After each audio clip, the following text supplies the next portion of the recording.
He had 12 designed runs last night for 55 yards and 5 first downs. All of those are career highs. In fact, in the first 6 games of the season combined, he had just 13 total designed runs. So 12 last night, 13 the entire rest of the season combined. And Dan Graziano, you had some fascinating insight into exactly why that happened last night. Yeah, the Bears played a Thursday night game in week 6. So they regroup after that. They have, the mini bye. They have a week and a half off.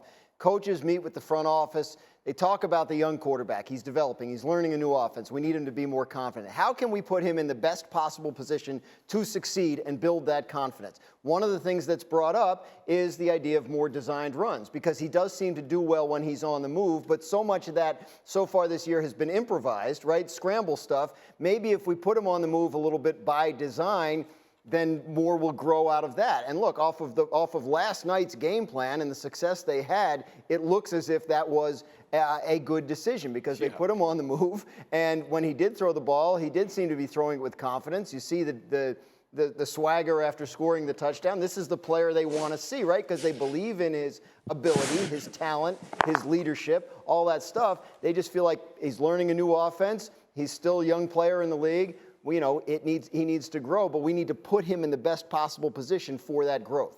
And the reality, Marcus Spears, is that's called pro football in 2022 also. It's not, I don't know why someone had to explain to the coaches this might be a good idea, because I assume they're watching football every week just like we are, and there's lots of quarterbacks doing it. And Justin Fields can obviously do it as well as anyone in the entire league, inclusive of everyone, maybe aside from Lamar Jackson.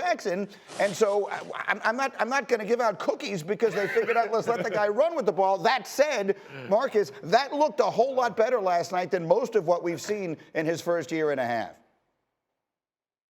Yeah, G, let Steph Curry shoot damn threes, okay? It ain't rocket science, right? Like the dude literally ran a 4.43 or 4.4 at the combine. We all know Justin Fields is uber athletic. We see the trend in the league to help usher young quarterbacks along by using their legs and getting them more acclimated and comfortable.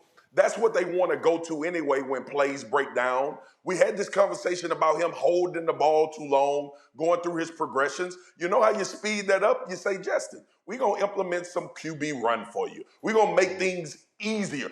God forbid a coach makes things easier for a player when they playing football, especially at one of the hardest positions in all of professional sports to play.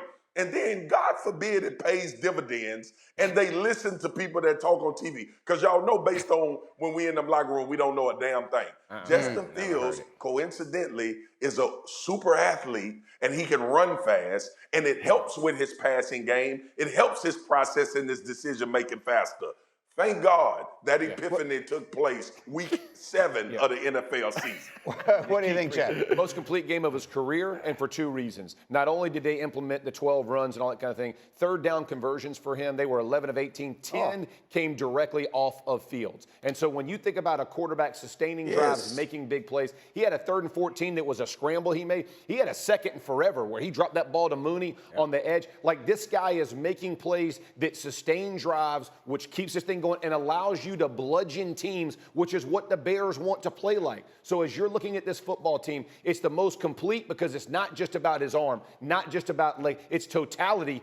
Jalen Hurts-esque is the way I'm going to leave it to my man Fox. The best thing, the most important thing for offense or defense, I think, is you need to find what you're good at and you start there. And you get so good at that teams have to adjust, and it opens other things up. And why it took them this long, I don't know. But let's celebrate that they finally get there. They did. Because the thing that they are really exceptional at, or Justin Fields in particular, is this design run thing. Or even scrambling, being on the move, his athleticism. So you do that really well, and then the defense has to adjust to that. And then all of a sudden, the passes start to work a little bit better. And that, it's the same thing we could go with the Green Bay. We go to any team in the league that's struggling, and I can tell you what their problem is. They don't know what they're good at. Yeah.